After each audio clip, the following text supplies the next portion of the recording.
A movement which turned teenage protest into a cult and gave the world such popular idols as Johnny Rotten and Sid Vicious. Love it or loathe it, there's no doubt that punk gave many young people a form of escape which they enjoyed.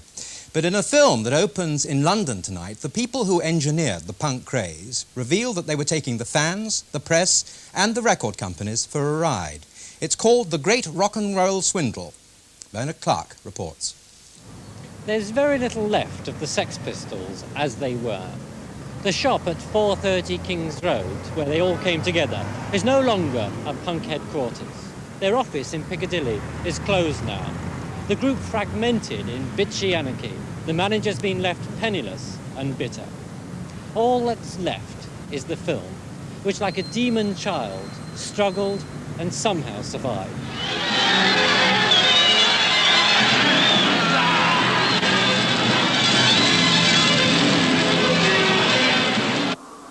It was the brainchild of Sex Pistols manager Malcolm McLaren, and it became known as the film that would never be finished. Writs or summons were issued by an amazing number of people, and at one time there was so much litigation around and so little money that McLaren and director Julian Temple were eventually locked out of this cutting room.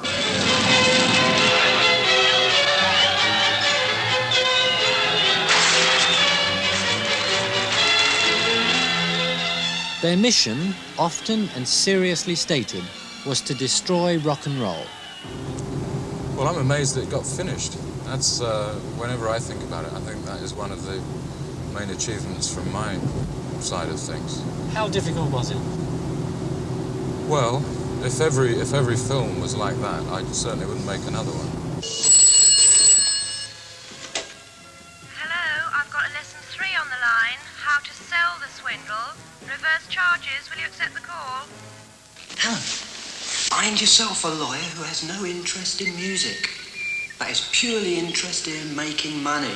He's your main asset in developing the highest price and in illustrating to record companies the enormous potential of a band that can't play. The legal problems, awkward enough in the making of any music film, become almost impossible once immersed in the Sex Pistols' anti-everything philosophy. The film is about how the Pistols and their management swindled the music world into paying them huge sums for contracts that the band rarely earned or honoured. And one of the lessons in the film was get a good lawyer. The irony is that during the actual shooting of the film, there was a gigantic battle to wrest control of the film away from Malcolm McLaren. Initially for one simple, everyday reason. It was alleged they hadn't paid their bills. And the fact that we swindled almost £1 million out of the record industry. Do you see it as a swindle? Do you feel that you did? Oh yeah, I saw it as a swindle, all right. I mean, that's the most exciting thing in rock and roll, isn't it? Just a swindle? I mean, that excites a kid in Blackpool who's sitting on his arse with nothing to do other than work in a local bread factory. Well, where did the £1 million go? Well, it went on a few hot dinners, a lot of plane rides, a lot of mad shenanigans. You had a good time? I think we all had a very good time, and I think that the money was used in a variety of ways to keep that good time going. Lesson 6. How to become the world's greatest tourist attraction. Helen, never trust a hippie. Look for the current event. In our case, we chose the Jubilee and exploited it to the hilt.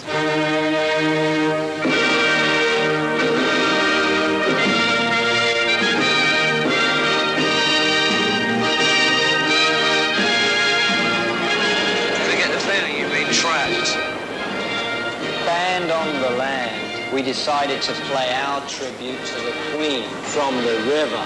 Between the hours of 6 and 8 p.m, the Sex Pistols played their songs beneath the bridges of London. The film quite rightly shows how the group, without any real or even attempted talent, used provocation to win massive and valuable coverage from a scandalised popular press. We fell right into their hands. Such was their fame that in spite of their inabilities as musicians, the record industry fell over itself to sign up the band.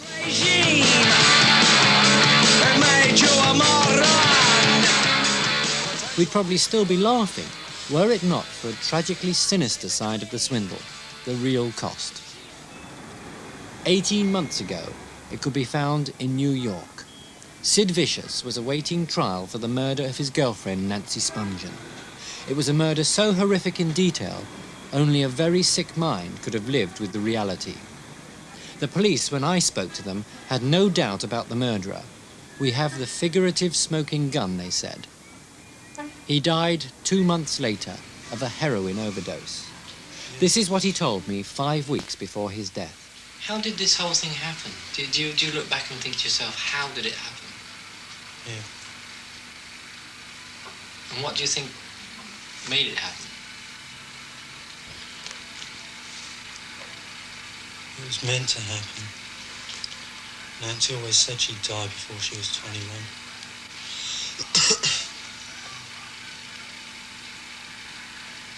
What would you like to happen now over the next, say, year or two? I'd like to have fun. What sort of fun? Any kind of fun, just fun. That's my object in life. Are you having fun at the moment? Are you kidding? No, I'm not having fun at all. Where would you like to be? Under the ground. Are you serious? Oh, yeah.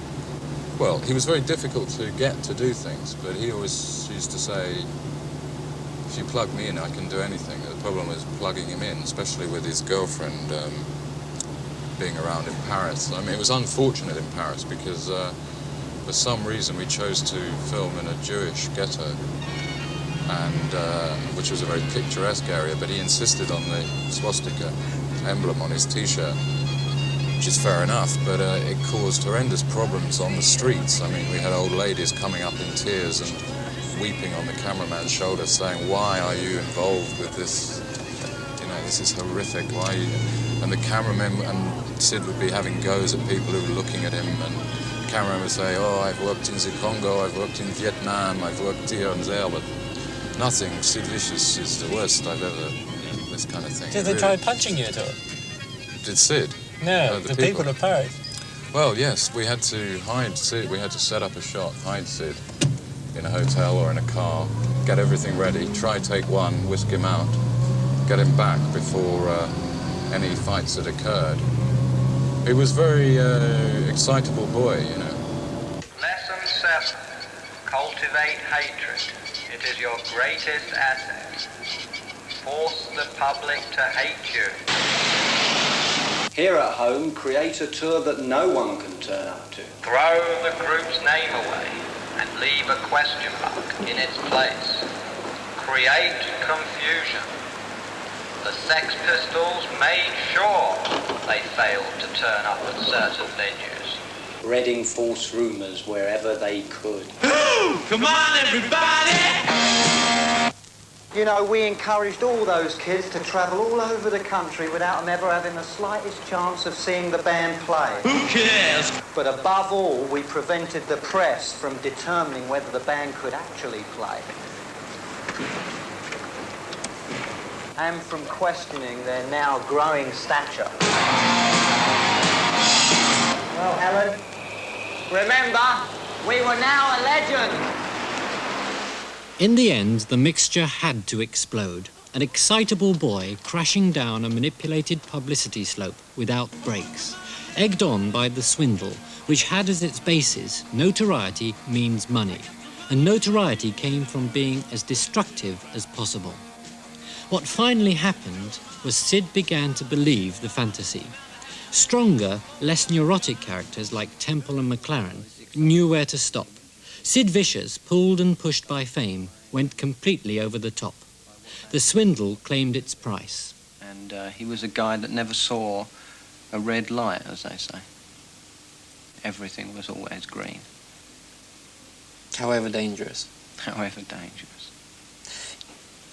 Do you feel if he'd never met you, he might be alive today?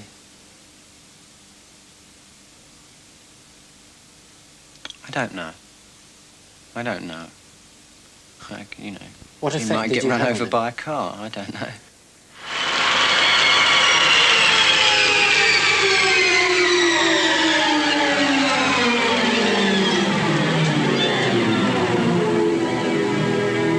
I can't believe it's mustard up there. And now the end is near, and so I face the final curtain. The saddest thing of all is Sid Vicious probably didn't do it his way at all. He died at 21, a victim of just so many circumstances. Broken home, destructive management, groupie girlfriend, drugs and fame. And every highway and more, much more than this, I did my way.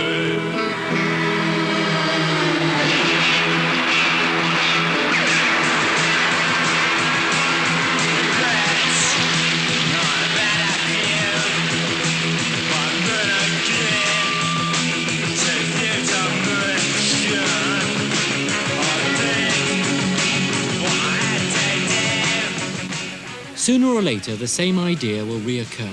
Take a simple group, make them all bad, wait for the publicity, stand back and count in the cash. Perhaps what made the Sex Pistols unique was that they cared more for changing rock and roll than the money, and in some ways they succeeded. But to the cost of the swindle must be added more than just the money itself, and the one person who won't be at tonight's premiere.